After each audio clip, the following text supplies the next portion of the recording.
है, लेकिन उसी को ही लोगों ने प्रेफरेंस दिया, जिसकी वजह से बयान की अहमियत घट गई। जो बयान को गौर से सुनना था, उस वक़्त कुछ भी नहीं बोलना था, उसकी अहमियत घट गई।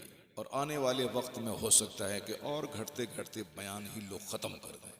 जैसे कि बम्बई, चेन्नई वगैरह में है, वहाँ के जो मेमन फैमिली के लोग हैं, जो बड़े बड़े पैसे वाले लोग हैं, वह लोग फातिहा करवाते हैं, नाते पाक की महफिल सजाते हैं और लंगर बांटते हैं, गौसे पाक का तोशे कादरिया की महफिल करते हैं, मगर बयान नहीं करवाते। क्योंकि बयान करने के बाद मौलाना खड़ा होगा, बोलेगा झूठ बोलना हराम है। अब ये उनको बुरा लगेगा। ये मौलाना बोलेगा कि माले हराम कमाना हराम तो है ही, उसको खैरात करना ये भी हराम है। जी जी जी जी जी जी जी।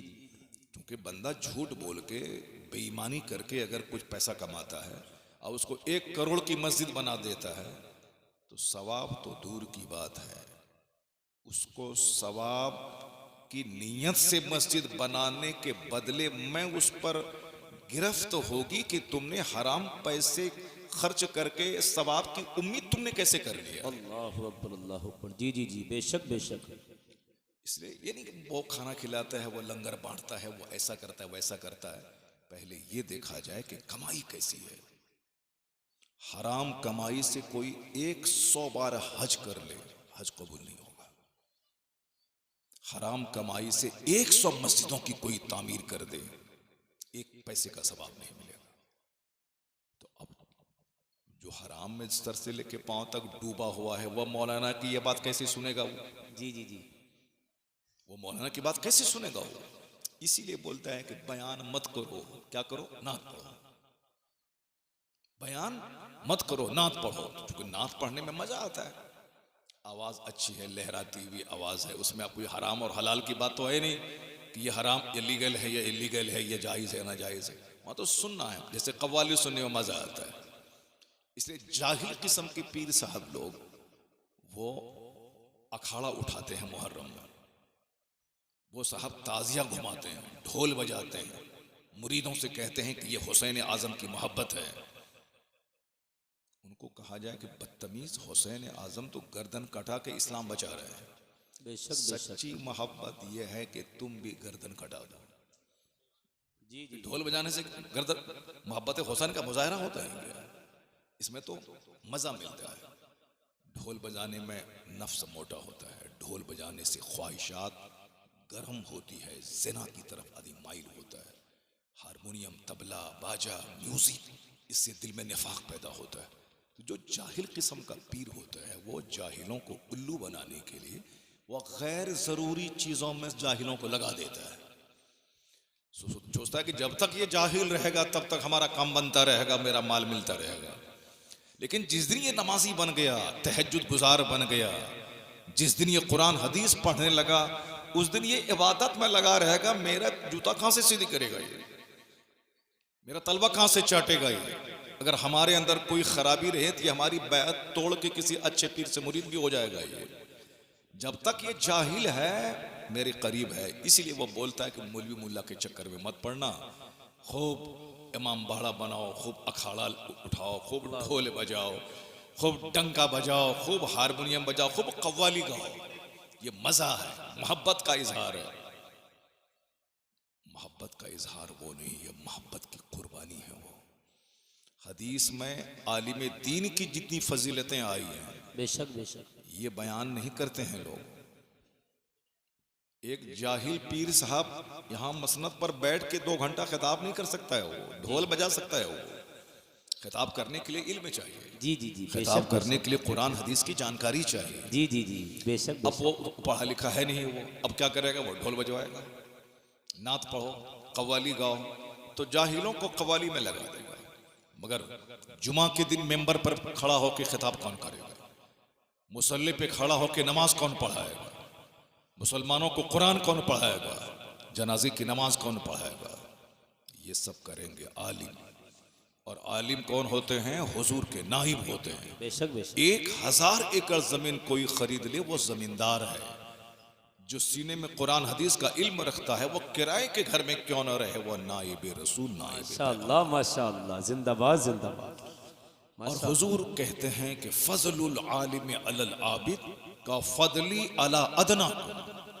आका फरमाते हैं कि इबादत गुजार जो नमाज नहीं पढ़ता है वो नहीं, जो नमाज पढ़ता है इबादत गुजार है, उसके ऊपर एक आलिम की फजीलत ऐसी है जैसे हुजूर की फजीलत अदना दर्जे के उम्मती के ऊपर है।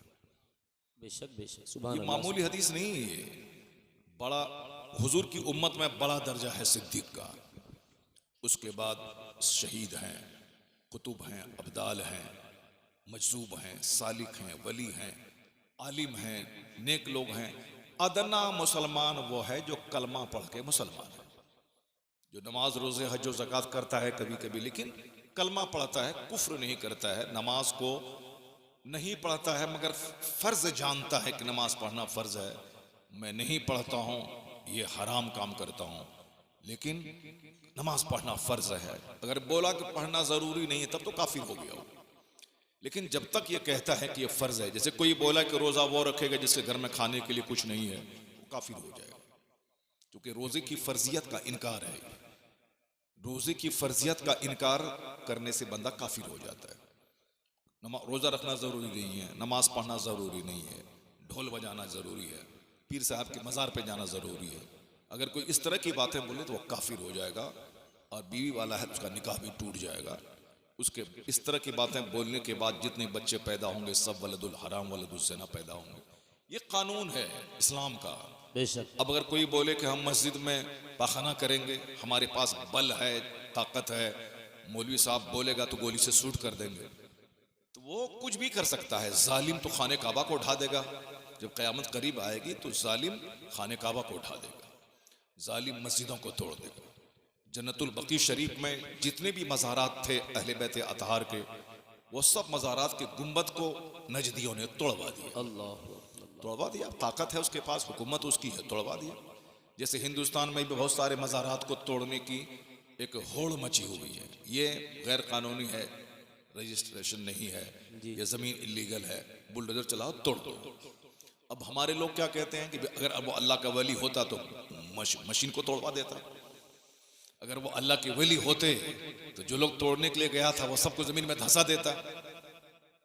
ये तो अल्लाह के वली हैं, मगर जो अल्लाह है, जो सारी कायनात का खालिक और मालिक है, बेशक बेशक, यहां लोग उनका इनकार करता है कि अल्लाह नहीं है। अल्लाह का इनकार करता है तो अल्लाह ताला उसको जमीन में धंसा दे उसको। अगर धंसाता नहीं है इसका मतलब है कि अल्लाह नहीं है, माअज़ल्लाह, हजार बार माअज़ल्लाह। लोगों की सोच की बात कर रहा हूं। जी जी जी। लोग जो कहते हैं अब कोई शराब पी रहा है, अल्लाह रब्बुल इज्जत के हुक्म की नाफरमानी कर रहा है, तो अल्लाह ताला चाहे तो उसको आसमान से पत्थर बरसा के उसको वहीं जमीन में धंसा दे। इतना जरूर याद रखिएगा कि सिर्फ करामत दिखाने से काम नहीं चलता है। ये दुनिया है, ये दुनिया आलम असबाब है, और ये दुनिया दारुल अमल है, दारुल जजा नहीं है। ये दुनिया दारुल जजा है, मरने के बाद वहां जजमेंट होगा, राई राई का, पाई पाई का हिसाब वहां होगा। बेशक इस दुनिया में फ्रीडम है, आज़ादी है। अल्लाह को मानो या न मानो, मस्जिद में नमाज पढ़ो या मस्जिद में शराब पियो या बदकारी करो, सूद खाओ, जुआ खेलो, हुड़दंगबाजी करो। शबे बारात की रात इबादत की रात है और कोई कब्रिस्तान में हुड़दंगबाजी कर रहा है, नमाज नहीं पढ़ करके कब्र के ऊपर में अगरबत्ती सुलगा रहा है, नमाज नहीं पढ़ करके साहब वो खुराफात कर रहा है, तो अल्लाह रब्बुल इज्जत की मर्जी के खिलाफ काम कर रहा है, उसको तो धंसा देना चाहिए जमीन में। लेकिन हमारे सोचने से धंसता नहीं है कोई। अगर ऐसा हो जाता, गुनाह किया धंस जाए, ज़िना किया धंस जाए, नमाज छोड़ा धंस जाए, तो जिस दिन हमारा परदादा नमाज फजर छोड़ा था उसी दिन वो धंस जाता जमीन में। जब परदादा मेरा धंस जाता तो फिर मेरा दादा कहाँ से पैदा होता, और जब मेरा दादा नहीं होता तो मेरा बाप कहाँ से पैदा होता, और जब मेरा बाप पैदा नहीं होता तो मैं कहाँ से पैदा होता, और आप कहाँ से पैदा होते। दुनिया तो बहुत पहले ख़त्म हो जाती है। जिस दिन बाप झूठ बोला मर जाता, जिस दिन कोई ज़िना किया जमीन में धंस जाता, जिस दिन कोई औरत नमाज छोड़ी वो जमीन में धंस जाती, जिस दिन वो औरत रोजा छोड़ी उसी दिन जमीन में धंस जाती, जिस दिन समाज में बदकारी हुई पूरे समाज को जमीन में अल्लाह धंसा देता। तो दुनिया आज तक रहती नहीं रहती। ये दुनिया इसीलिए बची हुई है कि अल्लाह ताला फौरी बंदे की पकड़ नहीं करता है। जी जी जी, बेशक बेशक। इसलिए इस बात को गिरा बांध कर रख लें आप। वो मस्जिद तोड़ दिया, कुछ नहीं हुआ, अल्लाह ताला कुछ नहीं किया। ये मज़ार तोड़ दिया, अल्लाह का वली उसमें होता तो तोड़ने वाले को ही धंसा देता जमीन में। धंसाने से काम चलता है क्या? ये दुनिया दारुल अमल है, काम की जगह है। बेशक बेशक। जो तेरी तबीयत में आए काम कर, ए अमल माशीता। बस मुकाबला है सिर्फ पैसा कमाने का, घर बनाने का। एक बंदा इमाम साहब से नहीं बोलता कि आप हर जुमा के दिन जो खुतबा रज़विया आप पढ़ते हैं उसमें एक हदीस पढ़ते हैं, ए अमल माशीता, इसका क्या माना होगा? कोई नहीं पूछता है। बस हंडी पतेली ये काम, हमने काम किया, मकान बना लिया, गाड़ी खरीद लिया। जबकि अल्लाह ताला क़यामत के करीब मकान, गाड़ी, पैसा, कौड़ी अपने दुश्मनों को इतना देगा कि वो सोने की छत भी बना सकता है। अल्लाह। कुरान शरीफ में आया, वलौला अयकुन अन्नासु उम्मतन वाहिदा लजअलना लिमन यकफुरु बिर्रहमान लिबुयूतिहिम सुक़ुफ़म मिन फिद्दा।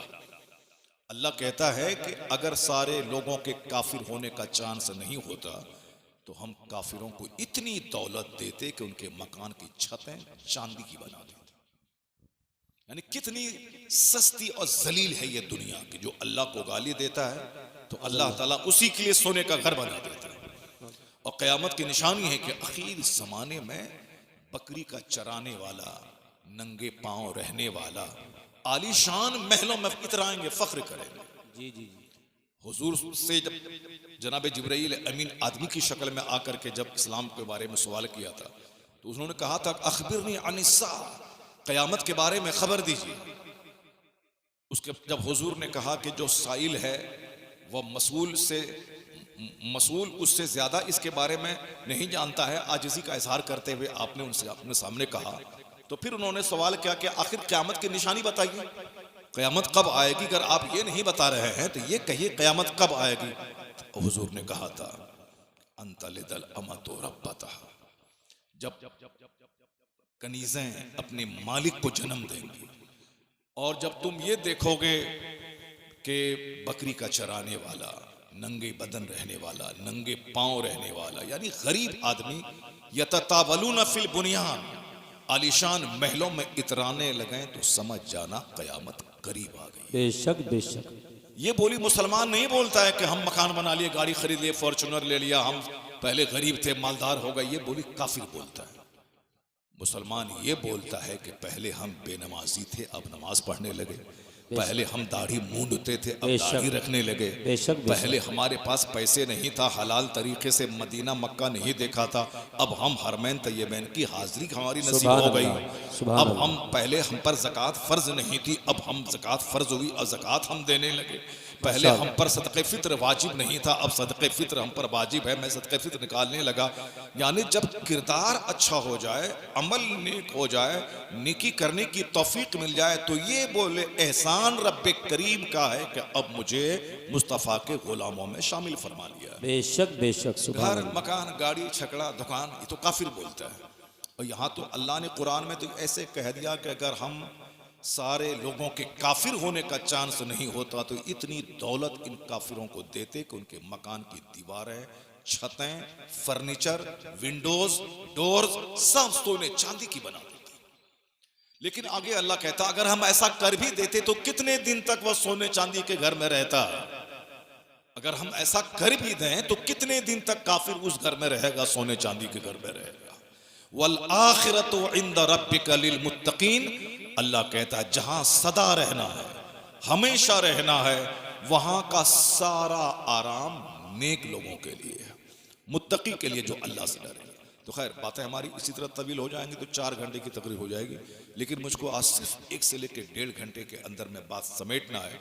ये बातें मैंने इसीलिए कह दी क्योंकि दिमाग में हमेशा जहालत वाली निगेटिव बातें आती रहती हैं। जी जी जी। आलिम दीन का काम है कि उन निगेटिव बातों को दूर करके लोगों को पॉजिटिव ख्याल दे करके इस्लाम से करीब कर दिया जाए।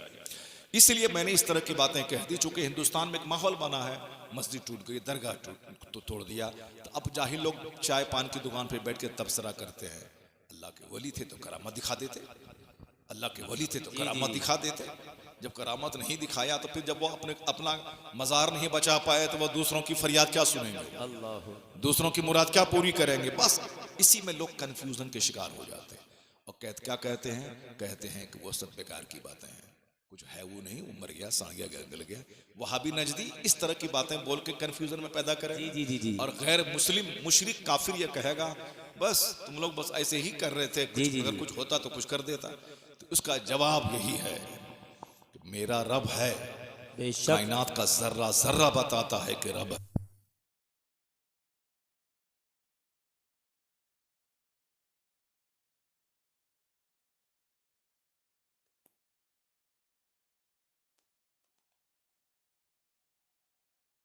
या रसूल अल्लाह व अला आलिका व असहाबिका या सय्यदी या नूर अल्लाह।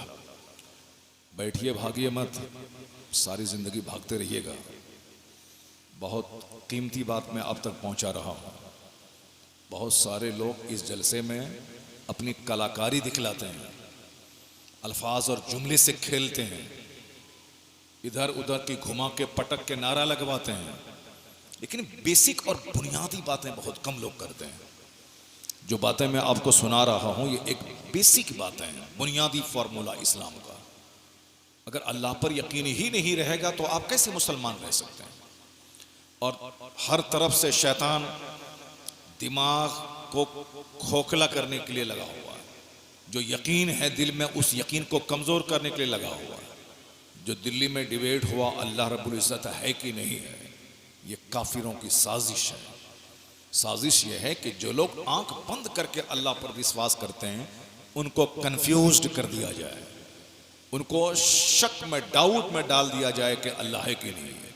जब डाउट में पड़ेगा तो नमाज पढ़ने में शक होगा, रोजा रखने में शक होगा, हज और ज़कात में शक होगा। वो धीरे धीरे सब छोड़ करके पक्का शैतान हो जाएगा। जैसे वह मुल्हिद और बेदीन है वैसे लोग मुल्हिद हो जाएंगे कि नहीं नहीं ये सब कुछ नहीं। जी।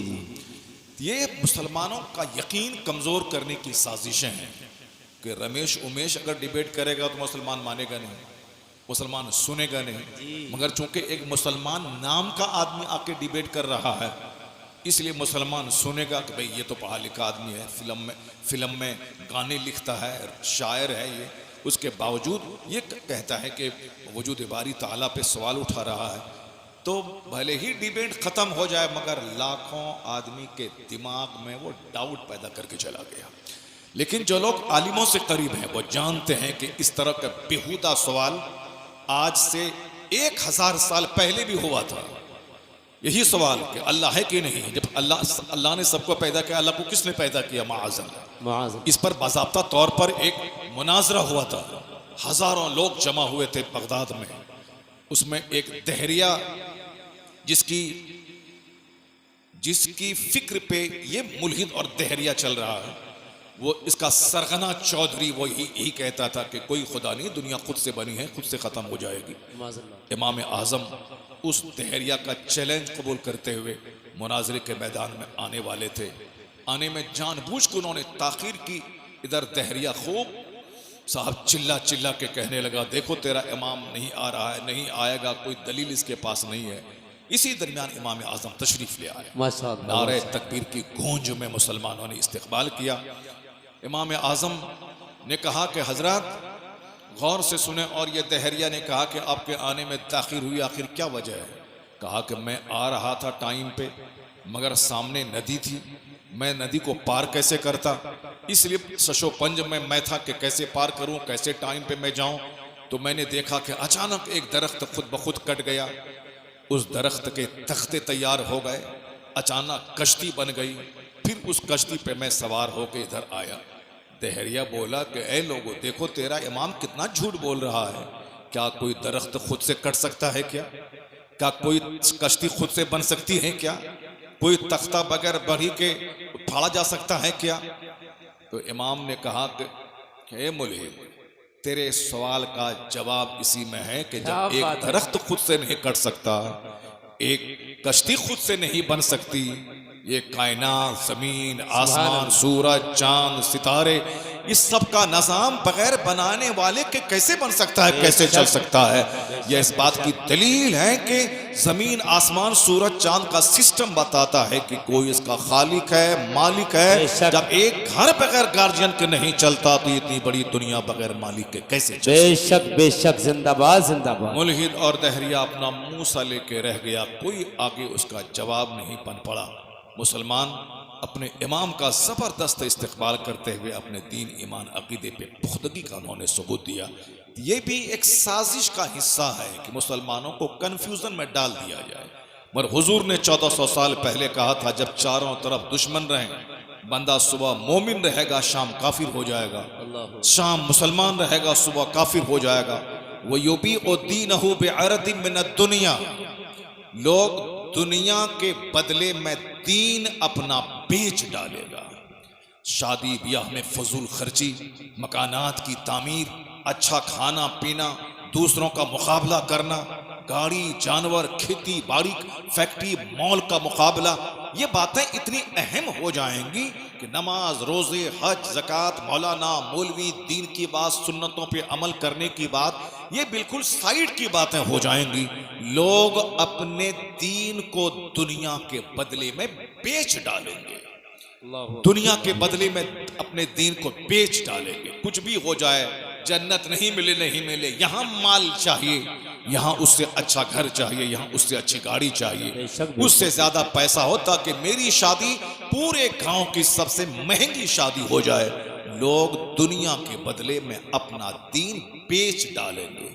लेकिन आका फरमाते हैं, उस जमाने में जो अपना ईमान बचा लेगा, उस जमाने में जो मेरी सुन्नतों को मजबूती से थामेगा, मन तमस्सका बेसुन्नती इंदा फसाद उम्मती फलहू अजरो मियाता शहीद, उस जमाने में बगैर किसी दुनियावी शोर पर कान धरे हुए जो अपना ईमान बचाने में कामयाब हो जाएगा, हुजूर की सुन्नतों को मजबूती से पकड़ के रखेगा, अल्लाह ताला उसे 100 अता फरमाएगा। बेशक बेशक, जिंदाबाद। अल्लाह ताला उसे 100 शहीदों का सवाब अता फरमाएगा।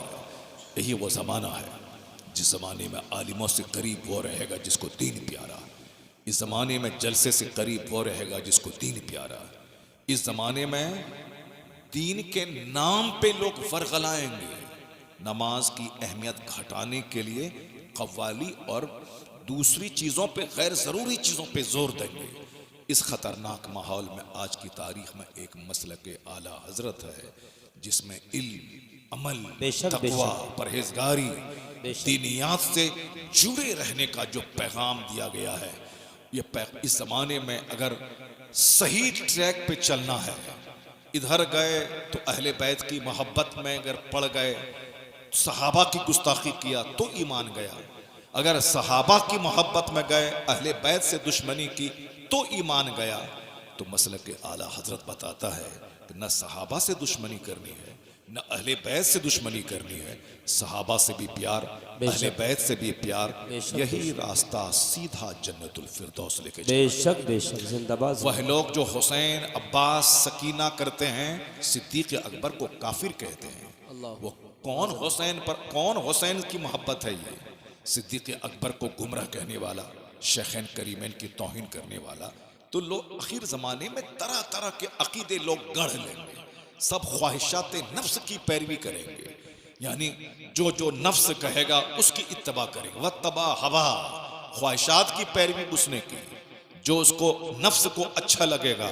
ये मौलाना बोलता है नमाज पढ़ो, नमाज पढ़ना कड़ाके की सर्दी में भी फर्ज है, नमाज छोड़ना हराम और गुनाह कबीरा है। और वो मौली साहब बोला कि अरे वो सब करने की ज़रूरत नहीं है, साल में एक बार जुलूस मोहम्मदी में निकल जाओ, अपने पीर साहब के उर्स में चले जाओ, क़यामत के दिन कोई नहीं बचाएगा, पीर बाबा बचाएंगे।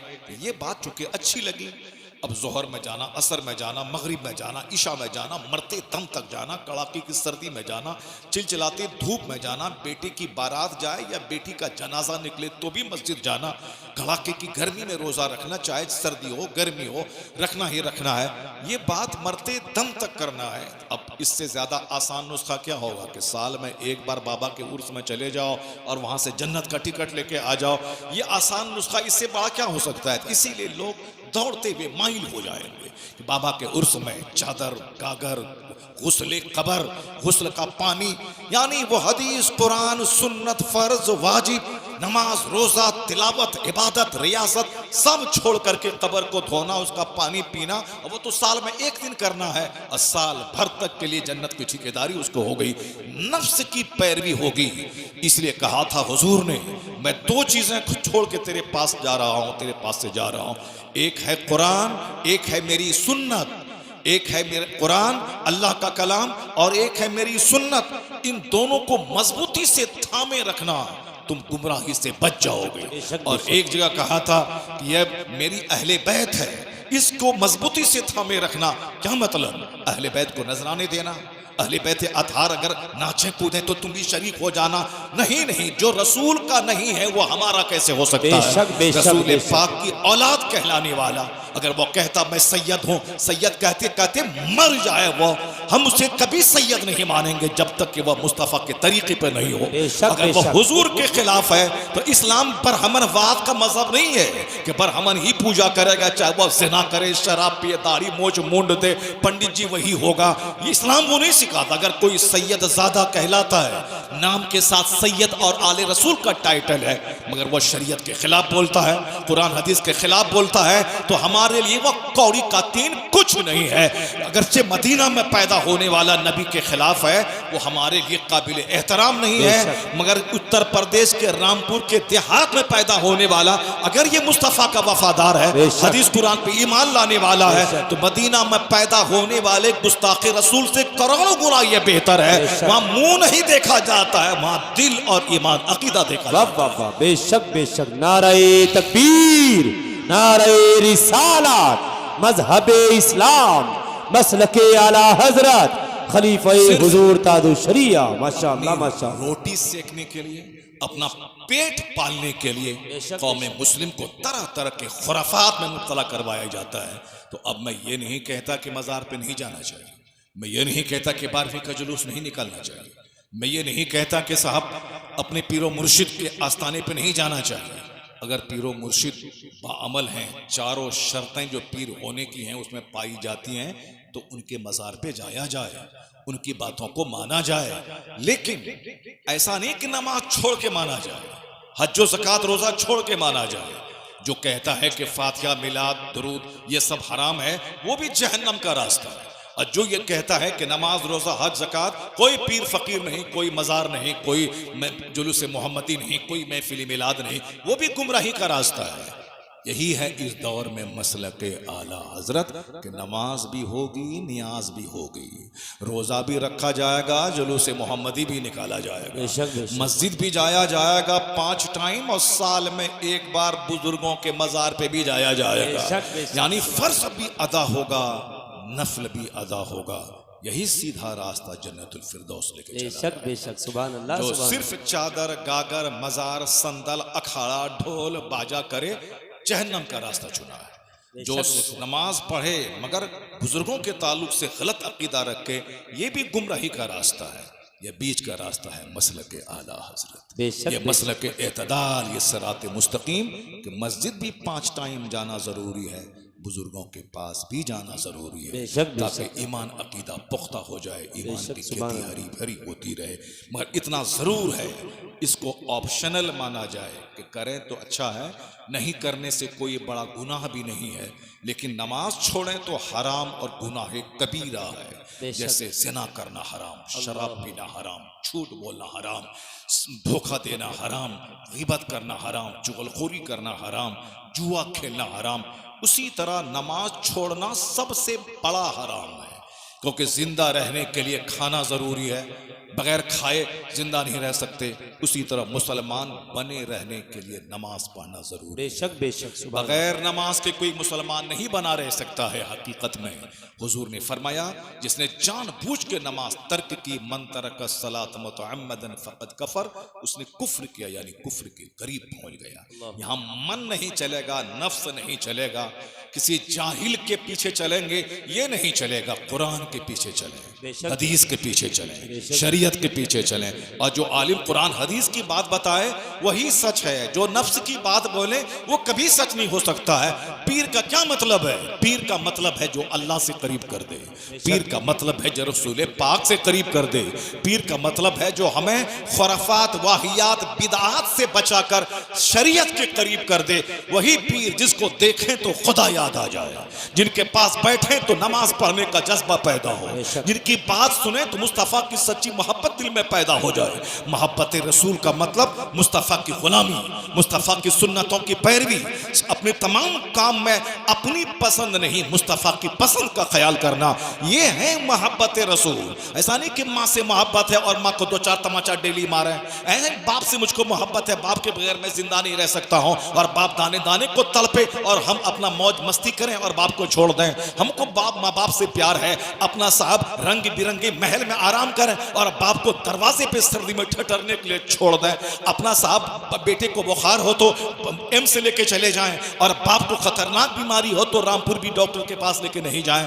ये मोहब्बत में बहुत झूठा है, जो जबान से तो कहता है मोहब्बत है मगर उसका अमल बताता है कि झूठा है। उसी तरह जो बोले हमको हम मोहब्बत रसूल, इश्क इश्क मोहब्बत, इश्क मोहब्बत, और बाकी चेहरा मोहरा काफिरों जैसा, लिबास काफिरों जैसा, सुबह से लेकर शाम तक सारे अहवाल काफिरों जैसा, शादी ब्याह की सारी तकरीबात काफिरों जैसी। काफिर भी नाचे ये भी नाचे, काफिर भी फजूल खर्ची करे ये भी फजूल खर्ची करे, काफिर भी एक लड़की वालों से 50-50 लाख रुपए मांगे, और ये मुस्तफा का गुलाम कहलाने वाला ये भी सारा सामान लड़की वालों से ले, तो इसमें और काफिर में क्या फर्क रह जाएगा? पता ये चला ये दावे मोहब्बत रसूल में झूठा है, इसका काम मुस्तफा की सुन्नत के मुताबिक नहीं है, बल्कि जो काम नबी की सुन्नतों को लिए हुए रहे। नबी को क्या पसंद था, नबी को क्या चीज पसंद थी, नबी कैसे रहते थे, उनकी बेटी की शादी कैसे हुई, वो अपने अहबाब के साथ कैसे रहते थे, हुजूर के घर में किस तरह का सिस्टम था। अगर वो धीरे धीरे सारा सिस्टम नाफिज कर रहा है तो लोग वो जबान से भले ही कुछ ना बोले, उनका कैरेक्टर बोलेगा ये मुस्तफा का गुलाम है, ये दीवाने मुस्तफा। बेशक बेशक, जिंदाबाद जिंदाबाद, नारे तकबीर, नारे रिसालत, मजहबे इस्लाम, मसलके आला हजरत खलीफा हुजूर तादु शरिया। माशाअल्लाह माशाअल्लाह। इल्म हासिल करना इसीलिए माशाअल्लाह माशाअल्लाह, इसीलिए फर्ज है ताकि बंदा हक और बातिल में फर्क पैदा कर सके। इल्म हासिल करना इसीलिए जरूरी है ताकि बंदा कहीं गलत रास्ते पे ना चल पड़े, किसी बांस को लकड़ी को सोना ना समझ ले। अगर इसके पास तमीज नहीं होगी तो कहीं किसी कंकड़ पत्थर को या डायमंड सिल्वर गोल्ड ना समझ ले। इसीलिए इल्म हासिल करना पहले जरूरी है, आलिमों की फजीलत, ताकि उनके करीब रहें तो हक और बातिल में इम्तियाज करने की कैपेसिटी पैदा हो जाए। आलिम काबिल एहतराम इसलिए नहीं कि ये गोरे नारे हैं, साहब अमामा बड़ा अच्छा लग रहा है, जुब्बा बड़ा महंगा पहना है, हाथ में राडो घड़ी है, ब्रांडेड कंपनी का जूता है। नहीं नहीं, आलिम रहे मैला कुचैला, इनका कपड़ा रहे फटा, अगर हदीस कुरान की बात करता है तो ये हमारे लिए नाइब रसूल की हैसियत रखता है। तो वहाँ जुब्बा और अमामा पगड़ी नहीं बल्कि उनका इल्म देखा जाता है। इसीलिए आलिम दिन की फजीलत है, जुमा के दिन हक बताएं, ईदैन में हक बताएं, सीरत के जलसे में हक बताएं, उनके पास तनहा मिलने उनके कमरे में जाऊं तो वो मुझको राह हक दिखाएं। तो जो तकरीर करेगा, वाज करेगा, वह मुल्ला जी हो गया, वो जाहिल हो गया, और जो ढोल बजाएगा, जो नाचेगा कूदेगा, जो कव्वाली में थरकेगा, वो पीर साहब हो गए। अल्लाह की कसम वो पीर नहीं होगा। पीर वह होगा जो नाइब रसूल होगा, बेशक बेशक, पीर वह होगा जो मुस्तफ़ा से अपनी मुरीदों को करीब कर देगा। वो कहेगा मैं तो एक माध्यम हूँ, जरिया हूँ, और असल मकसद हयात तो अल्लाह की इबादत है, मुस्तफ़ा की सुन्नतों की पैरवी है। बेशक बेशक, जिंदाबाद। और जो मुस्तफ़ा के से हट के एक शैतान का रास्ता दिखलाए, वो बरहमन तो हो सकता है, आलिम दीन कभी नहीं हो सकता, पीर नहीं हो सकता।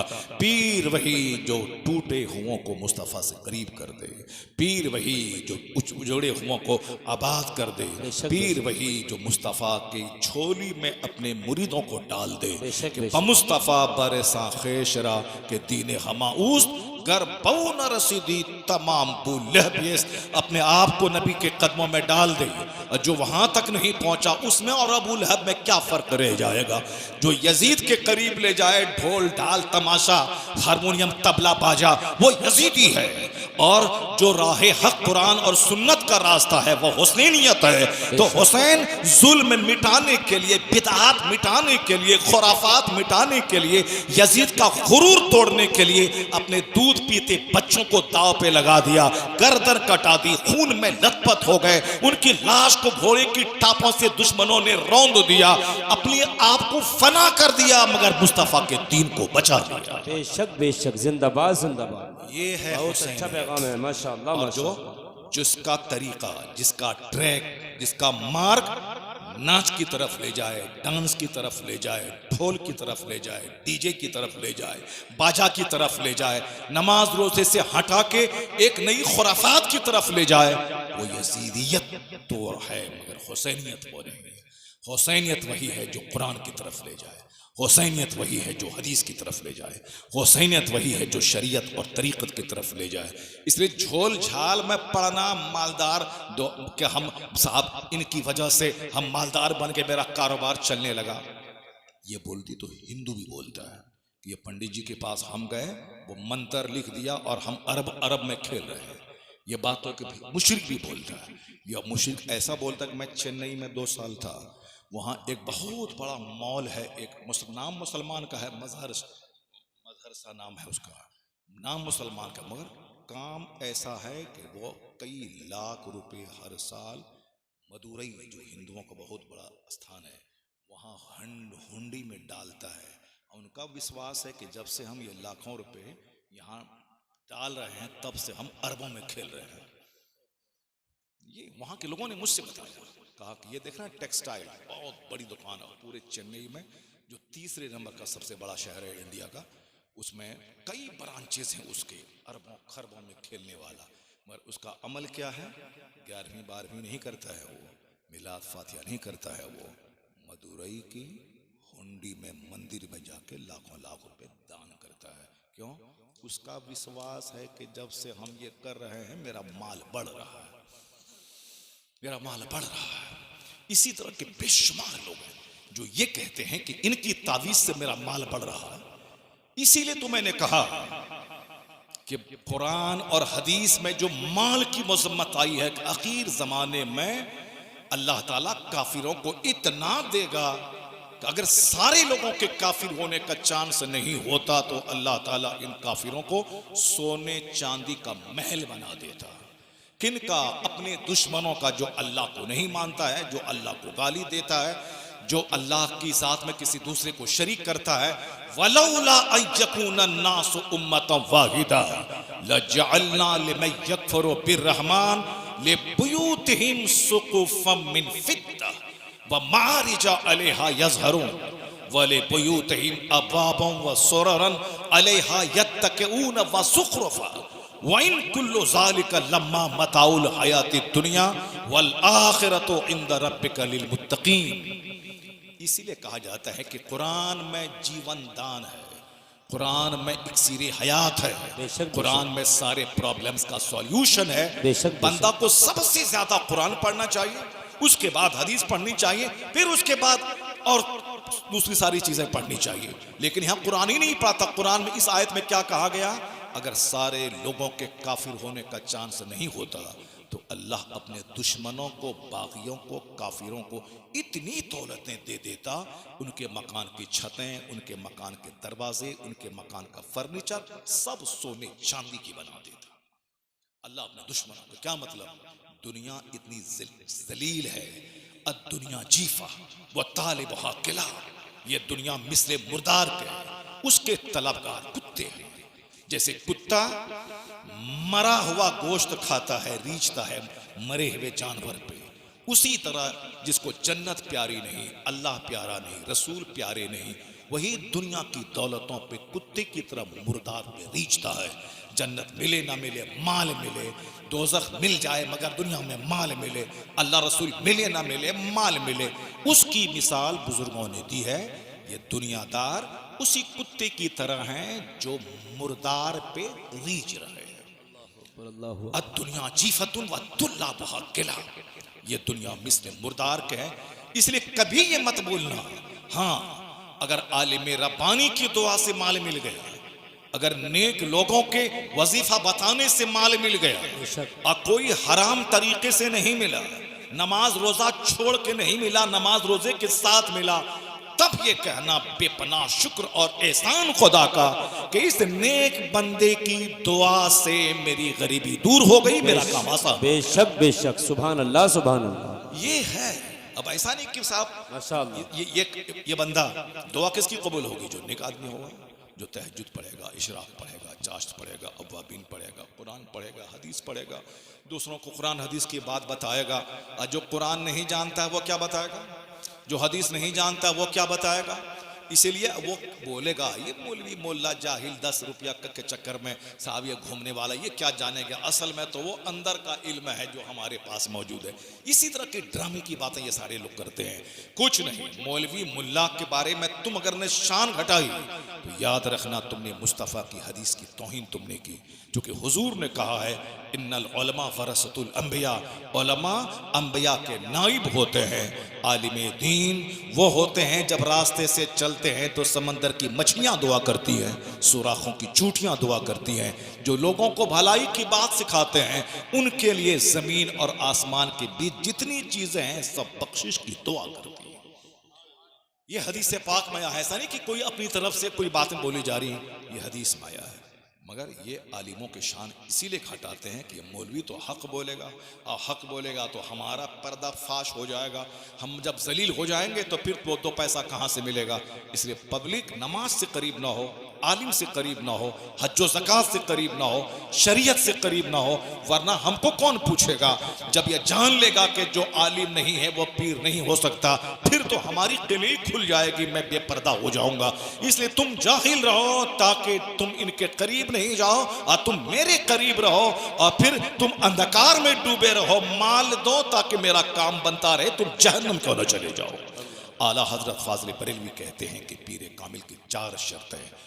सुन्नी सहीहुल अकीदा हो, दूसरी शर्त है कि वो आलिम हो जो जन्नत का रास्ता जानने वाला हो, तीसरी शर्त है कि मुत्तकी परहेजगार हो, चौथी शर्त है कि उसका सिलसिला हुजूर सल्लल्लाहु अलैहि वसल्लम तक मुत्तसिल हो, नसबन नहीं कि नसब में हुजूर के ख़ानदान से हमें नहीं, बल्कि आका अलैहिस्सलाम से लेकर इन तक हुजूर ने उनको खिलाफत दी, उसने उनको खिलाफत दी। ये तसलसल के साथ इन तक मुत्तसिल हुआ सिलसिला। वहाँ कोई अंसारी, कोई जोलाहा, कोई तुर्क, कोई पठान, कोई शेख नहीं देखा जाएगा। इन्ना अकरमकुम इंदल्लाहि अतकाकुम, कुरान कहता है तुम में सबसे ज्यादा इज्जत वाला वो है जो जितना ज्यादा अल्लाह से डरने वाला है। ला फदला लि अरबिय्यिन अला अजमी वला लि अजमिय्यिन अला अरबी वला लि अस्वद अला अबयद वला लि अबयद अला अस्वद इल्ला बित्तक़वा। हुजूर की माने कि दुनियादार की माने। हुजूर कहते हैं there will be no any superiority for an Arab over an Arab, यानी किसी अरबी को अजमी पर कोई सुपेरियरिटी नहीं, किसी गोरे को काले पर कोई फौकियत नहीं। जो ईमान लाएगा, मुत्तकी होगा, वही काबिल एहतराम होगा। जब साफ फॉर्मूला है तो फिर वहां जहालत और इलिटरेसी के लिए क्या दखल है? इसलिए अपने बाल बच्चों को इल्म सिखाएं, अपने बाल बच्चों को पढ़ाएं लिखाएं, स्कूल कॉलेज में भी पढ़ाएं, और 1 घंटे के लिए आलिम दीन के पास भेजें ताकि वहां पढ़ेगा, दिमाग बड़ा होगा, साइंस से पढ़ेगा तो अंधकार से हटेगा, और यहाँ आलिम से करीब रहेगा तो दीन से जुड़ा हुआ रहेगा। इसलिए 1 घंटा आलिम के पास मकतब में पढ़े, 5 घंटे स्कूल में पढ़े, ताकि वह तबाहुमात से बचे, हेलुसिनेशन से बचे, और साहब बहुत सारे खुराफात से बचे, और आलिम से करीब रहे ताकि वह मुस्तफ़ा से करीब होकर अपना ईमान बचाने में कामयाब हो जाए और दुनियावी तरक्की करे, डॉक्टर बने, इंजीनियर बने, प्रोफेसर बने। उसके बाद दीन से भी करीब रहे, दुनिया से भी करीब रहे।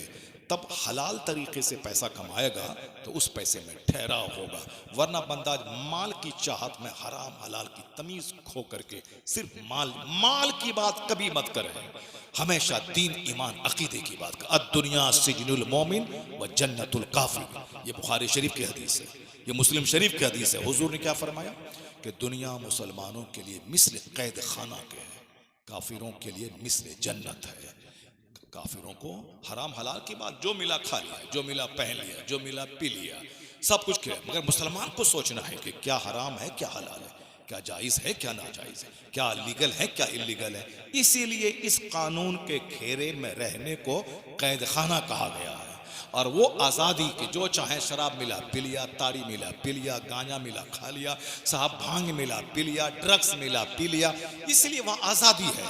जो मिला पी लिया, जो मिला खा लिया, सुअर खा लिया, कुत्ता खा लिया, गधा खा लिया, जो चमगादड़ खा लिया, जो मिला खा लिया, मगर ये मुस्तफ़ा को गुलाम नहीं करेगा, बल्कि ये क्या करेगा, वो गौर करेगा क्या हराम है क्या हलाल है, क्या जायज़ है क्या इलीगल है। ये बकरी को कौन ज़बह किया है, मुशरिक ज़बह किया है कि मोमिन ज़बह किया है। अब मोमिन अगर ज़बह किया हो बकरा को तो हमारे लिए हलाल है, कोई मुशरिक ज़बह किया हो तो हमारे लिए वह शामी टिकिया कबाब वह हराम है, चूँकि वह मुर्दार की मानिंद है। जैसे कोई बकरी मर गई उसका खाना मेरे लिए हराम है, उसी तरह अगर कोई काफिर, कोई मुशरिक, कोई मुर्तद, कोई मुनाफिक अगर उसको ज़बह किया हो वह गोश्त हमारे लिए हराम है। जो काफिर है कुछ नहीं, चाहे झटका हो, चाहे मटका हो, चाहे ज़बीहा हो, वह सब खा लेगा, मगर मोमिन झटका नहीं खाएगा, मोमिन पटका नहीं खाएगा, मोमिन तो ज़बीहा खाएगा जो हालत ईमान में ज़बह किया हो। इस अब मोमिन को सोचना है, उनको कुछ नहीं सोचना है। इसलिए हुजूर ने कहा दुनिया मोमिन के लिए कैद खाना है, उनके लिए मिस्ले जन्नत के है। और जिस दिन मोमिन इस कैद खाने से छूटा, ईमान बचाने में कामयाब हुआ, दखलल जन्ना, वो तमाम आराम और राहत का भंडार जो जन्नत है जन्नत में दाखिल हो गया। बेशक जिंदाबाद। असल ऐश जन्नत में है, असल आराम जन्नत में है। दुनिया एक आर्जी टेम्पररी एबोर्ड है, यहाँ की न लज्जतों में करार है ना यहाँ के दुख में करार है। आज बीमार है कल अच्छा हो गया, आज तकलीफ है कल आराम मिल गया, आज गरीब है कल मालदार हो गया, आज बेटा जवान है कल बेटा मर गया।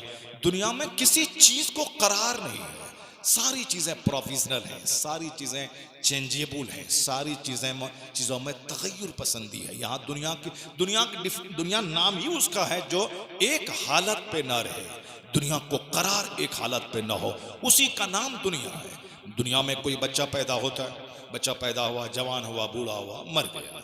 दुनिया में एक साफ दरख्त है, बिल्कुल छोटा पौधा है, फिर बड़ा हुआ, फलदार हुआ, फिर उसके बाद सूख गया। गेहूं की फसल है, दाना मैंने डाला, पौधा निकला, हरा भरा हुआ, फिर बड़ा हुआ, फिर उसमें बालियां निकली, फिर दाना निकला, उसके बाद फिर वो गेहूं का दरख्त सूख गया। यही है दुनिया। जैसे अभी ये महफिल है, बिल्कुल हरी भरी महफिल है, उलमा कराम से स्टेज सजा है, मैं दीन सिखा रहा हूँ, आप सारे के सारे गुलामानी मुस्तफ़ा बनकर दीन सीख रहे हैं, लेकिन 1 घंटे के बाद यहाँ कोई नहीं मिलेगा।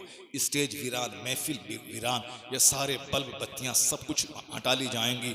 अब आप सुबह यहाँ आए तो यहाँ हो और सन्नाटे का आलम होगा। यही है दुनिया। अभी दुनिया सजी है, ये हिंदुस्तान, ये पाकिस्तान, ये बांग्लादेश, ये अमेरिका, ये आयरलैंड, ये हॉलैंड, ये नॉर्वे, ये कनाडा, ये हिंदुस्तान का उत्तर प्रदेश, ये बिहार, ये गुजरात, ये बंगाल साहब, ये उत्तर प्रदेश का ये रामपुर, ये बरेली, ये बदायूं, ये मुरादाबाद, ये मेरठ, ये सब है। मगर एक दिन वो आएगा कि दुनिया परपट मैदान हो जाएगी, कुछ नहीं बचेगा, न कोई पहाड़ बचेगा, न कोई दरख्त बचेगा, न कोई नदी नाला बचेगा। समंदर में आग लगा दी जाएगी, समंदर के पानी को बहा दिया जाएगा, सारा दरख्त मिस्मार हो जाएगा, जमीन परपट मैदान हो जाएगी, सवा नेज़े पे आफताब होगा, लोग अपने अपने गुनाहों के हिसाब से पसीने में डूबे होंगे, नाक तक, गर्दन तक, सर तक, जिसका अमल जैसा होगा। ये जैसे अभी दुनिया है, हम रात है देख रहे हैं, उसी तरह इससे ज्यादा फैक्ट बात है, क्योंकि ये बात हुजूर ने कहा, ये बात बुखारी में है, ये बात मुस्लिम में है, और ये बात अल्लाह के कलाम कुरान करीम में मौजूद है। क्योंकि कुरान हम नहीं पढ़ते इसलिए जन्नत की बातें नहीं हो रही, जहन्नम की बातें नहीं हो रही, बातें हो रही, हवाई फायरिंग हो रही है। मैं अजमेर गया तो अरबपति बन गया, तो मैं बगदाद गया तो खरबपति बन गया, मैं साहब बरेली गया तो 5 बेटा मुझको हो गया। यानी सिर्फ दुनिया की बातें हो रही हैं। जन्नत की बात, आखिरत की बात, जहन्नम से बचने की बात, पुलिस रात के राहों पे पुलिस रात पे चलने की बात, नाम अमाल तौले जाने की बात। पूरा कुरान इसी तरह की बातों से भरा हुआ है। कोई नहीं पढ़ना चाहता, कोई नहीं बोलना चाहता। इसलिए कोई लाठी को हीरा समझे हुआ है, कोई पत्थर को डायमंड समझे हुआ है, कोई साहब जाहिल दी ग्रेट को सबसे बड़ा पीर आजम समझे हुआ है, कोई ढोल और बाजा को शरीयत और दीन समझे हुआ है। जिसको जो मन में आ रहा है कर रहा है। ए अमल माशीता, जो तेरी तबीयत में आता है कर ले, अलबत्ता याद रखना जैसी करनी वैसी भरनी। कयामत कायम होगी, वहां तुम्हारी जबान को सील्ड कर दिया जाएगा और पूछा तेरा हाथ बोलेगा क्या काम लिया, पांव बोलेंगे किधर चला, पेट बोलेगा इसमें कौन सा हराम या हलाल डाला, ये आंख बोलेगी इस आंख को कहां कहां दौड़ाया गया, या ब्रेन बोलेगा कौन सा निगेटिव ख्याल यहां परोसा गया। ये सारे पार्ट्स गवाही देंगे, जबान को अल्लाह सील्ड कर देगा। वो वक्त आके रहेगा जिस तरह हम मर के रहेंगे, जिस तरह हम पानी के कतरे से मां के पेट से पैदा हुए हैं, यह फैक्ट है। जैसे हम कल जवान थे आज बूढ़े हो गए, यह फैक्ट है। उसी तरह आज जिंदा हैं कल मरेंगे, यह फैक्ट है। और जब मरने के बाद वही होगा जो हिसाब किताब होगा, वह फैक्ट है। कयामत कायम होगी, सारी चीजें उजड़ जाएंगी और बंदा अपनी बदअमली अपने अमल के हिसाब से पसीने में शराबोर रहेगा। एक दिन वहां का 50,000 साल के बराबर होगा। यह भी फैक्ट है, झूठ नहीं है। और जो बोले झूठ है वह मुसलमान नहीं है। तो दुनिया में जैसा करे मगर वहां बच नहीं पाएंगे, उसका तो सामना करना पड़ेगा। दुनिया में सोने चांदी का घर नगलिया आकिल में बना लें, कितने दिन तक 60, 70, 80 साल तक रहेंगे। उसके बाद फिर छोड़ के कब्रिस्तान चले। जिस मकान बनाने के लिए 50 साल लगा दिया, अब जब रहने की बारी आई आराम से तो दुनिया छोड़ के कब्रिस्तान चले गए। जब मिट्टी ही में रहना है, क्यों झूठ बोला था महल बनाने के लिए? जब कब्रिस्तान की मिट्टी ही में सड़ना है, क्यों सूद खाया था, क्यों लनपन किया था, क्यों नमाज छोड़ा था, क्यों रमजान के रोजे छोड़ा था? इसीलिए ताकि सारी जिंदगी उसी काम में लगा रहे और जब रहने का वक्त आए तो कब्रिस्तान चले जाएं। इसलिए बुजुर्गान दीन हमेशा दुनिया से बचते रहे। जब अंजाम कब्र में जाना है, अंजाम वहां क़यामत के दिन हाजिरी देनी है और मुसाफिर बन के दुनिया में रहना है, तो मकान मिट्टी के घर में रहें तो मुसाफिर है, पुख्ता के घर में तो मुसाफिर है। तो इसलिए जहां भी रहें ईमान, तकवा और इबादत को हाथ से मजबूती से थामे रखें। यहां अगर मिट्टी के घर में रहेंगे, जैसे सांस का सिलसिला टूटेगा, अल्लाह सोने चांदी के महल में जन्नत में घर अता फरमाएगा। बेशक बेशक, जिंदाबाद जिंदाबाद, नारे तकबीर, नारे रिसालत, मजहबे इस्लाम, मसलके आला हजरत खलीफा हुजूर तादू शरिया। माशाअल्लाह माशाअल्लाह, यही है हदीस में, बेशक यही है शरीयत में। बेशक बेशक, मन नहीं चलेगा कि हम हमारे मन में ऐसा आ रहा। जी जी, जो हदीस में है, जो कुरान में है, वही बात सच्ची। अब जरा गौर से सुनिए जो बात मैं कर रहा। उस खतरनाक वक्त में जबकि दुनिया परपट मैदान हो जाएगी, 7 खुशनसीब लोग हैं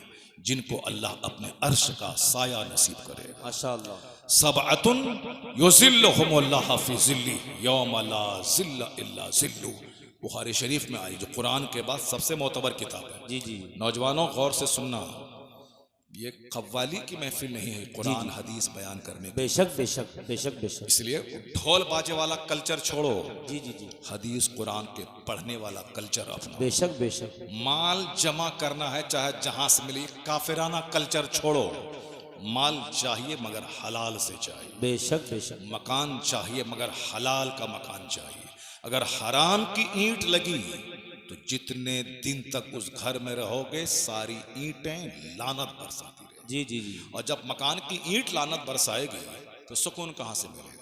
जब सुकून नहीं मिलेगा तो मकान बनाने के बाद भी खुदकुशी, शादी करने के बाद भी खुदकुशी। अल्लाह। आज शादी हुई, 5 दिन के बाद पता चला लड़की फांसी के फंदे पे लटक गई। अल्लाह। शादी में 5 करोड़ रुपए खर्च हुए मगर 5 महीना भी शादी चल नहीं पाई। जी जी, क्यों नहीं चल पाई? चूंकि शादी में सारा काम शैतानत का हुआ है। जी जी, मुतालबा जहेज से लेकर के शादी की रस्मों तक, लड़की के सिलेक्शन से लेकर के लड़की वालों को जमीन मकान बेचवा के सामान लेने तक, और बारात लाने से लेकर खाने पीने ओधम मचाने तक, डीजे बजाने तक, सारा काम रहमान की मर्जी के खिलाफ शैतान की मर्जी के मुताबिक हुआ है। क्या चाहता है कि ये निकाह 80 बरस तक टिक जाएगा? नहीं होगा। खिलाफे पैगंबर कसे रह गुजीर कि हर चीज पर मंजिल न खाहत रसीद। हुजूर के खिलाफ जो कदम उठाएगा कभी मंजिल मकसूद तक नहीं पहुंचेगा। कुदरत का कानून है कि जैसी करनी वैसी भरनी।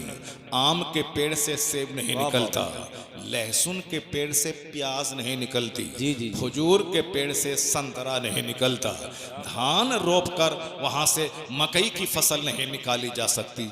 जैसी जमीन वैसी फसल, जैसा दरख्त वैसा फल,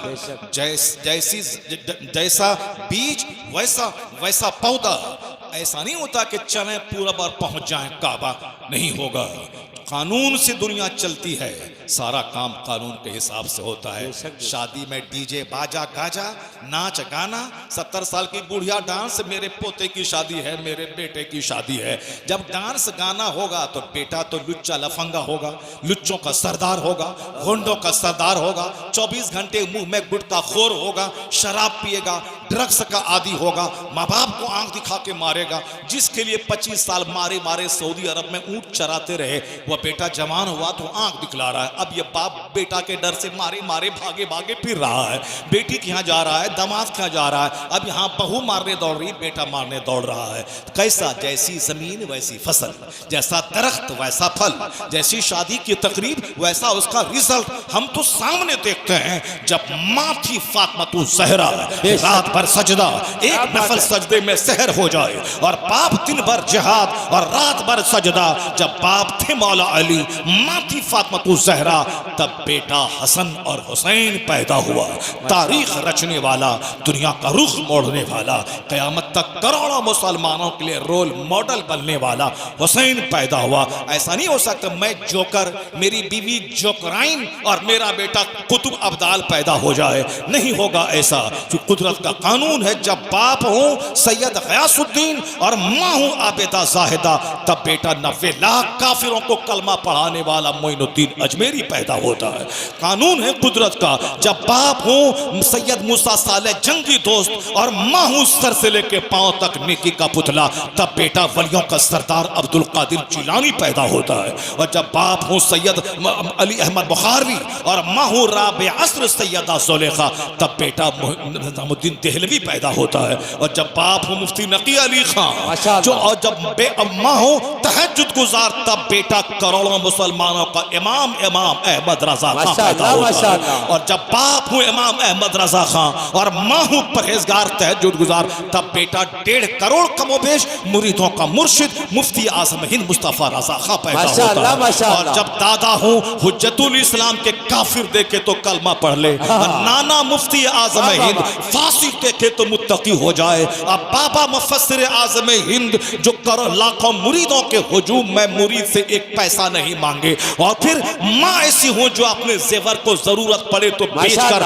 मंजर इस्लाम के मुदर्रिसिन की तनख्वाह का इंतजाम करे। तो इसी कोख का बच्चा 10 करोड़ मुरीदों का मुर्शिद बरहक अख्तर रजा का अजहरी कानून।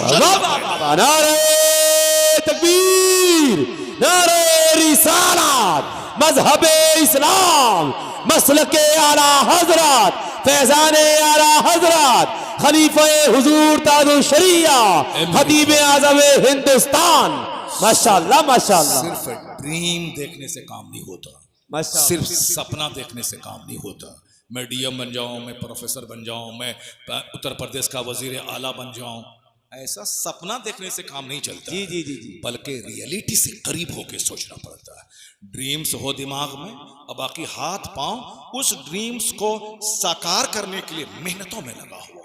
यही इस्लाम सिखाता है। हम लोग सोचते हैं कि मज़ार पे जाके बैठ जाएं, उसके बाद हम जो है साहब अरबपति बन जाएं, डीएम बन जाएं, ये बन जाएं। नहीं होता ऐसा है। बाबा चाहेंगे तो सब हो जाएगा, बाबा चाहेंगे तो सब हो जाएगा, बाबा चाहेंगे तब ना होगा। बाबा ऐसा थोड़ी चाहेंगे कि तुम मस्जिद में मत जाओ, नमाजी न बनो, नेक बनो, और जो चाहो सब हो जाए मिल जाए। नहीं होता है। बाबा नहीं चाहते वो, चूँकि बाबा 40 बरस तक इशा के वजू से फजर पढ़े हैं, वो उसी को देख के खुश होते हैं जो फजर पढ़ के उनके मज़ार पे आया हो, जो जोहर पढ़ के मज़ार पे आया हो, असर पढ़ के मज़ार पे आया हो, जो फजर जोहर असर छोड़ के मज़ार पे गया हो। बाबा कब्र के अंदर नाराज होते हैं, वही नाराजगी है कि करोड़ों कमाने के बाद चेहरा सूखा है, करोड़ों कमाने के बाद घर बर्बाद हो रहा है, अरबों कमाने के बाद घर में मन नहीं लग रहा है। कभी मसूरी, कभी नैनीताल, कभी डल झील, कभी कश्मीर, कभी साहब थाईलैंड की राजधानी बैंकॉक, कभी मलेशिया, कभी सिंगापुर, कहां कहां नहीं जा रहे हैं लोग घूमने के लिए, दिल बहलाने के लिए। नई नई शादी हुई, कहां है, चलो मसूरी चलो, नैनीताल चलो, नहीं कहीं तो अजमेर चलो। अब अजमेर में न जोहर है, न असर है, न मगरिब है, न ईशा है। रात में गए बाबा के मज़ार पे, बाबा नई नई शादी हुई है, करम कर दीजिए कि बेटा हो जाए 9 महीने के बाद। अब वहां न जोहर है, न असर है, न मगरिब है, अब पापा बेटा दे दीजिए। और जब यहाँ 9 महीने के बाद बेटा हो गया, बोलता कौन बोलता है मौलवी साहब के अजमेर में कुछ नहीं मिलता, देखो मेरा बेटा मिल गया, बाबा हमको दे दिया। तो ठीक है, बाबा बेटा दे दिया, तो ये बातें तो तुमसे ज्यादा वो मुशरिक भी बोलता है कि हम गोरखधाम गए, हम वहां गए, हम वहां गए, हमको ये बेटा हो गया, ये लंबा लंबा बाल है, वहीं जा करके मिन्नत हम पूरी करेंगे क्योंकि बाबा ने हमको दे दिया है। ये बात वो भी बोलता है। तो तुम जोहर असर मगरिब छोड़े बोले बाबा तुम अगर नहीं भी जाते अजमेर तो भी बेटा मिल जाता। लाखों करोड़ों लोग हैं जो किसी दरगाह पे नहीं जाता है, फिर भी उनके पास 5 बेटा है। लाखों करोड़ों आदमी है जो किसी मजहब को नहीं मानता, फिर भी उनके पास 50 लाख की फॉर्चूनर है। हजारों करोड़ों लोग हैं जो किसी मजहब पे विश्वास नहीं करता, उनके पास खरबों की दौलत, 1-1 हजार बीघा जमीन उसके पास पड़ी हुई है। तो तुम इस बात से तुम कहता है कि साहब बाबा ने हमको ये दे दिया, वो दे दिया। बाबा ने अगर आखिरत दे दी, अगर जन्नत दे दी, अगर बाबा ने नमाज रोजे की पाबंदी दे दी, अगर वहां गए फजर पढ़ के गए, जोहर पढ़ के गए, असर पढ़ के गए, ईशा पढ़ के गए, उसके बाद कहा कि बाबा मैं आपका गुलाम हूं, मैं ईशा पढ़ के फजर पढ़ के आया हूं, बस दुआ कर दें। इधर से नमाज गई, इधर से सजदा गया, इधर से इनकी मेहनत गई, उधर बाबा का हाथ कब्र में उठा, तो फिर वहां रहमतों का नुज़ूल हो जाता है। तो सजदे के साथ जो औलाद मिले, रोजे के साथ जो औलाद मिले, ईमान अकीदे के साथ जो मुरादें पूरी हो, वही अकीदा हक है, वही बरहक है। इस्लाम छोड़ के, नमाज छोड़ के कुछ मिले वो तो काफिरों को भी मिल जाता है। इसलिए ए मोमिन, दौलते दुनिया, दौलते दीन के साथ अगर दुनिया भी मिल जाए तब कहना ये अल्लाह का करम है, ये अल्लाह का फजल। बेशक बेशक, जिंदाबाद जिंदाबाद, वाह वाह वाह वाह। अगर दुनिया लुटा के कुछ मिले तो कुछ मिले। अब जरा गौर से सुनो, एक बात कुरान की, एक बात हदीस की, उसके बाद मैं तकरीर ख़त्म कर देता हूँ। इशारे इशारे में दुनिया भर की बहुत सारी बातें मैंने बता दी, इशारे इशारे में करोड़ों बातें मैंने बता दी, और जो समझने वाले के लिए बहुत बड़ी बातें हो गई, नहीं समझने वाले के लिए कुछ नहीं है। जो खाली मुंह देखता रहा, मुंह खोलता रहा, उसके लिए कुछ नहीं है। करोड़ों बातों की एक बात है, कुरान शरीफ की एक बात और हदीस की एक बात। अल्लाह तबारक व तआला का कलाम कुरान शरीफ में एक जगह आया है, हजारों मसले का हल, हजारों कंफ्यूजन का सॉल्यूशन। क्योंकि आज लोग कहते हैं ना, अजमेर के बाबा किस दिन करामत दिखाएं, जब हिंदुस्तान के 40 करोड़ मुसलमान डूब जाएंगे, मर जाएंगे, मस्जिदें टूट जाएंगी, सारी प्रॉपर्टी मेरी ख़त्म हो जाएगी, तब बाबा करामत दिखलाएंगे क्या? इस सवाल का जवाब जी। और लोग ये कहते हैं कि काफिरों के लिए तो जहन्नम है ही, इसीलिए दुनिया में थोड़ी सी उछल कूद, नाच गाना, रौनक, बहार, मकान, गाड़ी सब है, क्योंकि अंजाम उसका आग है। और ये जो गुलामान मोहम्मद है, इनका अंजाम जन्नत है। बेशक बेशक। इसीलिए इनको दुनिया में कभी खाने की तकलीफ, पीने की तकलीफ, नौकरी की तकलीफ, बाल बच्चे की तकलीफ, सेहत तंदुरुस्ती की तकलीफ, अल्लाह कहता है बस सब्र करना, 100 साल के अंदर ही तुमको मर जाना है। और ये 100 साल 1 सेकंड है, 1 सेकंड सब्र करना, ईमान बचा के रखना, मुत्तकी बन के रहना, जैसे ही सांस का रिश्ता टूटे जन्नत की सारी बहारें तुम्हारे लिए। बेशक बेशक। ये बात मेरी नहीं है, कुरान में अल्लाह फरमाता है, ज़ुय्यना लिल्लज़ीना कफ़रुल हयातुद दुनिया व यस्खरून मिनल लज़ीना आमनू वल्लज़ीना तक़ौ फ़ौक़हुम यौमल क़ियामा। अल्लाह कहता है, सूरह बकरा में है, पहले पारे में, कि दुनिया की जिंदगी अल्लाह ने काफिरों के लिए सजा दिया है। ये मुसलमानों को देखकर हंसते हैं, they laugh at believer, the life of this world has been decorated for disbeliever. काफिरों के लिए दुनिया की जिंदगी सजा दी गई है, और वो मुसलमानों को देखकर हंसते हैं। मेरी गुर्बत का मजाक, मेरी कसरत औलाद का मजाक, मेरी टूटी हुई दीवार का मजाक। और हमारे लोग भोले भाले सीधे साधे होते हैं, पेच पाच आगे पीछे नहीं जानते, इसलिए भोले भाले फंस जाते हैं। हमारी सादगी का मजाक ये सब उड़ाते हैं। हमारे पास अच्छे लीडर की कमी है, हमारे पास अच्छे सूझबूझ वाले की कमी है। फंस जाते हैं वहाँ जा कर के। एक अच्छा वकील नहीं मिलता है, एक अच्छा बैरिस्टर नहीं मिलता है, एक बंदा है चिल्लाता रहता है, कोई दूसरा साथ देने वाला नहीं है। हमारे यहाँ अच्छे लीडर, अच्छे बैरिस्टर, अच्छे लायर की कमी है। मेरा केस, मेरी वक्फ का केस, प्रॉपर्टी का केस लड़ेगा कौन? कपिल सिब्बल जी लड़ेंगे। तो तुम्हारे यहाँ 40 करोड़ की आबादी में तुम्हारे लोग कहाँ हैं? तुम आखिर जो ये लाखों लाख बच्चा जो स्कूल में पढ़ रहा है, ये लाखों लाख रुपए जो आप डोनेशन दे करके saint Xavier, saint Mary bright career Vidya Vihar में पढ़ाते हैं, वो बेटा कहाँ चला गया? चपरासी बन गया, कोई रेलवे का गार्ड बन गया, कोई इंजीनियर बन के कोई अमेरिका चला गया, कोई इंजीनियर बन करके साहब कोई दुकान करने लगा, कोई भी दुकान खोल लिया। यही सब। बैरिस्टर कौन बनेगा? लायर कौन बनेगा? जिसको अल्लाह ने पैसे दिए हैं वो अपने बच्चों को खूब पढ़ाइए, आला तालीम दिलाइए। जब मरना ही है, दुनिया छोड़ के जाना ही है, एक जबरदस्त इंजीनियर बन के जाए, एक जबरदस्त बैरिस्टर बन के जाए, एक जबरदस्त स्कॉलर बन के जाए, ईमान भी बचा रहे और दुनिया में भी उसकी नामवरी और शोहरत का दबदबा काफिरों के सीने पे बैठा हुआ रहे। जब मरना ही है, ना घर मकान लेके जाना है, ना गाड़ी लेके जाना है, तो ईमान बचा के जाना है और करोड़ों मुसलमानों के लिए अच्छा काम करके चला जाना। बेशक बेशक, इंशाअल्लाह। जैसे बगल में बरेली शरीफ आला हजरत अगर चाहते तो इतने जीनियस थे वो कि 1000 बीघा जमीन खरीद लेते उस टाइम में, अपनी जहानत का इस्तेमाल करके, अपने इल्म का इस्तेमाल करके। लेकिन नहीं, उन्होंने अपनी पूरी इल्मी एनर्जी मुसलमानों को हथियार देने में, किताबी हथियार देने में लगा। 1000 किताबें लिख दी कि क़यामत तक जितने जितने फितने पैदा होंगे उन सारे फितनों का जवाब देने के लिए ये हथियार तुम्हारे पास है। बस मोटा झोटा पहना, रूखा सूखा खाया, वही छोटे से घर में मोहल्ला सौदागरान में आप रहे, जबकि जागीरदार घराना आपका था। लेकिन आपने दौलतें बढ़ाई नहीं, बस आपने दीन का काम किया। चले तो गए दुनिया से, लेकिन ये बता दे कि आज रामपुर के नवाब को मेरे जैसा आदमी नहीं जानता है। इस नवाब के बाद कौन था, उस नवाब के बाद कौन था, उस नवाब के बाद कौन था। उनके पास 1000 एकड़ जमीन थी, 50 गांव पे उसका दबदबा था। इनके पास 100 बीवी थी, कोई नहीं जानता है। अवध बगल में उधर लखनऊ है, अवध इधर रामपुर, कोई नहीं जानता ना अवध का कौन नवाब था, तो कौन कितना घर बनाया। लेकिन इसी लखनऊ और दिल्ली के बीच में बरेली है। आज आला हजरत का नाम अहमद रजा अकेला था। करोड़ों आदमी के नाम के साथ लफ्ज रजा लगा हुआ। माशाअल्लाह माशाअल्लाह। करोड़ों घरों के दरवाजे पे रजा मंजिल लिखा हुआ। जी जी जी जी, माशाअल्लाह। लाखों मदरसों के नाम के साथ मदरसा रजविया लिखा हुआ। हजारों खानकाहों में खानकाह रजविया लिखा हुआ है। एक रजा थे, करोड़ों आदमी के नाम में शामिल हो गए। अब हिंदुस्तान के थे, हिंदुस्तान के बरेली के थे, हिंदुस्तान के उत्तर प्रदेश के थे, और बिहार में लाखों रजवी, उत्तर प्रदेश में लाखों रजवी, बम्बई, राजस्थान, गुजरात में लाखों रजवी, अमेरिका में लाखों रजवी, श्रीलंका में हजारों रजवी, ऑस्ट्रेलिया में हजारों रजवी।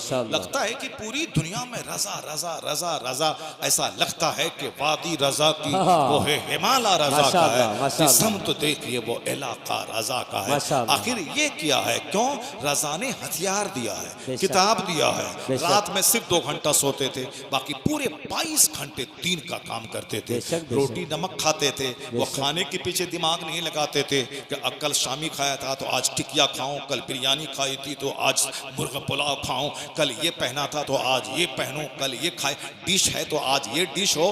सब खाने पीने और पेट को गैस्ट्रिक की बीमारी का घर बनाने और साफ सर से लेके पांव तक 1 दर्जन बीमारी को बनाने में हम लग गए। जो सूखा खाएगा, जो रूखा खाएगा, जो सिंपल रहेगा, नेचुरल चीजें खाएगा, जो खीरा ककड़ी चबाएगा, जो सत्तू खाएगा, जो दिन में 2 बार खाएगा, जो जौ और बाजरा खाएगा, जो सिंपल रहेगा, ज्यादा चौमिन और बर्गर के पीछे नहीं पड़ेगा, वो 90 साल की उम्र में भी गैस्ट्रिक की दवाई नहीं खाएगा और सेहत उसकी बनी रहेगी। क्योंकि हुजूर की ग़ज़ा है जौ की रोटी, हुजूर की ग़ज़ा गज़ा है सिंपल, हुजूर की गज़ा है दूध, हुजूर की गज़ा है शहद, हुजूर की गज़ा है खजूर, हुजूर की गज़ा है सिरका गायब, खजूर गायब, आज शहद गायब, आज साहब चाउमीन बर्गर या साहब केक है, ये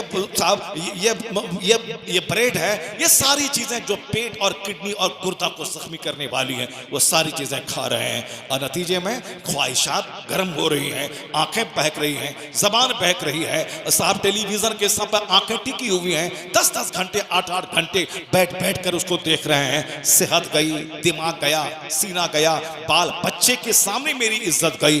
मगर रजा सिर्फ 2 घंटा सोते थे, 22 घंटे दिन की खिदमत करते थे, नमक रोटी खाते थे, मोटा झोटा पहनते थे, मर कयामत तक के मुसलमानों का ख्याल करते हुए फितनों से बचाने के लिए उन्होंने किताबों का हथियार दिया। तो अब जब तक वो हथियार रहेगा डंका अहमद रजा का बजता रहेगा, और जब तक वो किताबें रहेंगी हर लाइब्रेरी में उस वक्त तक रजा की अजमत का खुतबा पढ़ा जाएगा। जो ढोल बजाने वाला उसका डंका नहीं बजेगा, जो मुसलमानों का ईमान बचाएगा उसकी अजमत का डंका बजेगा। इसलिए पहले भी लोगों ने खिदमतें की, और इस सदी में जो सहरा दीन बचाने का इमाम अहमद रजा के सर जाता है। अगनों ने बहुत कुछ लिखा इल्म दीन पर, जो कुछ है इस सदी में तन्हा रजा का है। बहुत सारे लोगों ने दुश्मनी की, वहाबी नजदी ने दुश्मनी की, गैर मुक़ल्लिद कादियानी ने दुश्मनी की, नदवा वालों ने दुश्मनी की, इधर मेरठ सहारनपुर वालों ने दुश्मनी की, रजा का नाम मिटा दे, मगर सब उनसे जलने वालों के गुल हो गए चिराग। अहमद रजा की शम्मा फरोजा है आज भी। आप भी मोटा झोटा पहनिए, रूखा सूखा खाइए, ज्यादा ख्वाहिशात में दिमाग को मत लगाइए, और आने वाली नस्लों को इतना पढ़ाइए कि आप मर जाएं, आपका बेटा दीन से करीब रह के जब बैरिस्टर बने तो लोग कहें ये किसका बेटा था, ये किसका पोता है, ये किसका नवासा है। तो आप मर जाएंगे, आपका नाम दुनिया में होता रहेगा। तो नवाबों का नाम नहीं चलता, अहमद रजा का नाम चल रहा है। क्योंकि जो जमीन खरीदा औरत के पीछे पागल रहा, उसको उनकी औलाद भूल गई, और जो दीन के पीछे रहा दीन को बचाया। आज मेरे जैसे करोड़ों लोग हैं जो अहमद रजा की अजमत का झंडा उठाए। बेशक बेशक, इश्क मोहब्बत, इश्क मोहब्बत, इश्क मोहब्बत, इश्क मोहब्बत, अजमत आला हजरत, फैजान आला हजरत, शान आला हजरत, माशाअल्लाह माशाअल्लाह माशाअल्लाह माशाअल्लाह।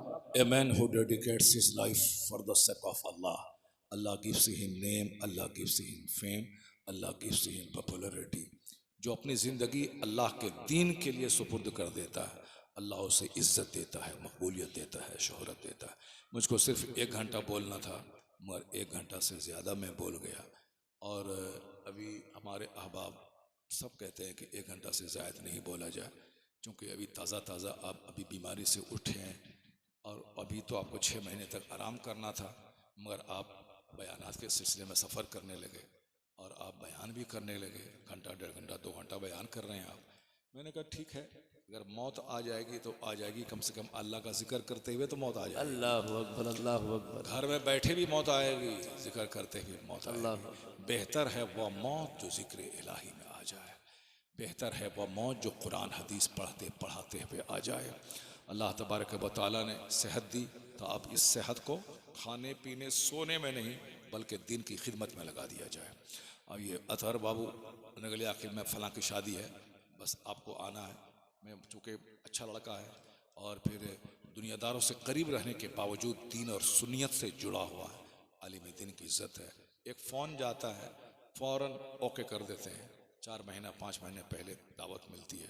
कोशिश करते हैं कि अल्लाह सेहत आफियत देता कि आपके सामने आप लोगों को देखता हूँ, जब आप बैठ के खिताब सुनते हैं, हदीस कुरान की बात सुनते हैं, तो मेरा सीना बाग बाग हो जाता है। क्योंकि इस ज़माने में कोई सुनने वाला नहीं है, बस आप कवाली सुनने वाला है, या फिर उससे जो थोड़ा बचा हुआ नात सुनने वाला है। ये हदीस कुरान की बात कौन सुनने वाला है? नगलिया आकिल वालों पे ख़ास करम है बुज़ुर्गों का कि यह लोग महफिलें भी बहुत ज़्यादा करते हैं, जलसे भी ज़्यादा करते हैं, और अपने आलिमों को बोला के दीन सीखते हैं। जी जी जी जी। मगर इतना सिर्फ कर लें कि बस आप ये ठान लें कि मैं होटल चलाता हूँ, मैं बिरयानी बेचता हूँ, बिरयानी बेच कर अगर मैंने अपने बेटे को डीएम बना दिया, अपने बेटे को बैरिस्टर बना दिया, अपने बेटे को टीचर बना दिया। क्या बात तो है, मेरा बेटा बिरयानी नहीं बेचेगा, मेरा बेटा कलम चलाएगा, क्या बात खानदान है। का नाम रोशन करेगा। माशाल्लाह माशाल्लाह। आप बिरयानी बनाइए, आप होटल चलाइए, पर आपका बेटा बिरयानी नहीं बनाए, वो कलम चलाए। जी जी जी। आपका बेटा लॉयर बने, बैरिस्टर बने, हाकिम बने, डीएम बने, ब्लॉक डेवलपमेंट ऑफिसर बने, आपका बेटा स्कूल का टीचर बने, कॉलेज का प्रोफेसर बने। जी जी जी। अब पढ़ाने से ताल्लुक़ रखे, तब उस खानदान का नाम ऊंचा होता है। अभी राजस्थान इलाके में एक गांव है जिसमें अक्सर लोग IAS ऑफिसर हैं, माशाल्लाह। हम लोग चर्चा करते हैं उसका। उत्तर प्रदेश में ही उधर आजमगढ़ इलाके में एक गांव है जिसमें कहा जाता है कि 50 से ज्यादा IAS ऑफिसर हैं। साहब लोग उस गांव को देखना चाहते हैं, कहते यही गांव है जहां 50 से ज्यादा IAS ऑफिसर हैं। जैसे हमारा नगलिया आकिल में मेरा मदरसा जहां है बिहार में, वहाँ 5-6 मुरादाबादी बिरयानी की दुकान है। कहाँ के हो? नगलिया आकिल। कहाँ के हो? नगलिया आकिल। कहाँ के हो? नगलिया आकिल। अभी लखनऊ में अभी एक होटल में खाने के लिए मैं जा रहा था, वो हमको देखा, बोला अस्सलाम वालेकुम। कहा आप मुफ्ती शहरियार साहब हैं क्या? मैंने कहा हाँ। कहा तुम कौन हो? कहा हम नगलिया आकिल के हैं। नगलिया आकिल के। तो अब साहब नगलिया आकिल वालों ने मेहनतें की, अपना घर छोड़ा, पूरे हिंदुस्तान में फैल गए, कश्मीर से लेकर कन्याकुमारी तक होटल मैनेजमेंट, होटल व्यापार में गए। ये कोई गलत काम नहीं है, अच्छा काम है, हलाल काम है। खाना बना रहे हैं, बेच रहे हैं, अपना घर द्वार मकान सब बना रहे हैं। जी जी जी। तो आपको खाना बनाने के लिए जाना पड़ा चेन्नई, आप कोशिश कीजिए कि आप खाना बना करके पैसा कमा के महल मत बनाइए, अपने बेटे को हाकिम बना दीजिए। क्या बात है हजरत। अपने बेटे को बैरिस्टर बना दीजिए। जी जी। अपने बेटे को टीचर बना दीजिए। बेशक ताकि आपका बेटा कलम चलाने के लिए। अब ये बैरिस्टर कौन है? नगलिया आकिल का। ये मास्टर कहाँ का है? नगलिया आकिल का। ये साहब ब्लॉक डेवलपमेंट ऑफिसर कहाँ का है? नगलिया आकिल का। ये साहब फिलोसफर कहाँ का है? नगलिया आकिल का। तो लोग इस गांव में आके देखना चाहेंगे कैसा है वो बाप, कैसी है वो माँ जो अपने बच्चे को बावर्ची खाने से निकाल कर हुकूमत की कुर्सी पे बैठा। क्या बात है, जिंदाबाद। हाथ में हांडी नहीं कलमदान दे। बेशक बेशक। अक्लमंद वो है जो खुद मुसीबत उठा के अपने बाल बच्चों को पढ़ाए लिखाए। अल्लाह रब्बुल इज़्ज़त की नेमतों का शुक्र अदा करते रहिए। जी जी जी। जैसे ये नेमत अल्लाह ने दी है, औलाद अल्लाह की बड़ी नेमत है, उसका शुक्र यही है कि अल्लाह का शुक्र, उसको पढ़ाइए लिखाइए, नमाजी बनाइए।